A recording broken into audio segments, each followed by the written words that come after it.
দেখো ফোন চলে আসলে কি হয়, মেয়ে এসছে বাপের বাড়ি ঘুরতে, এসে মা এখানে বসে রয়েছে, মেয়ের ফোন ঘাটাতে ব্যস্ত।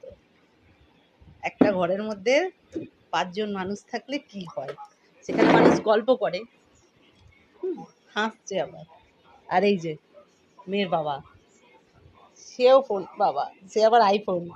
ফোনটা না বলে কেন, ঘাটো ঘাটো ঘাটো ঘাটো, না বলে কেন, ওর আইফোন। বাবা দেখি দেখি একটু ফোনটা দেখি, কত বড় লোক তুমি। আর আরেকজন ওখানে ফোন দিয়ে মুখ ডেকে রেখেছে, তাকে দেখানো যাবে না। এই হচ্ছে নীতি। মাথায় হাত দিয়ে কোনো লাভ নেই, হাত নামাও। শুধু ওরা না, ওর মধ্যে আমিও আছি, কিন্তু যেহেতু আমি ভিডিও করছি সেই জন্য আমাকে দেখা যাচ্ছে না, আমিও এরকমভাবে থাকি।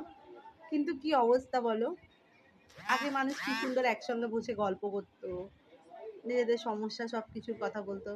এখন মানুষ মানে একজন অপরজনের থেকে কেমন আলাদা হয়ে গেছে, মানে ফোন হাতে আসার পর থেকে। ফোন হাতে পেলে মানুষের আর কিচ্ছু দরকার নেই, কিচ্ছু দরকার নেই, সব সময় ফোন নিয়ে ব্যস্ত। কি আর বলবো, এখন এটাই বেরিয়েছে, মেনে নিতে হবে।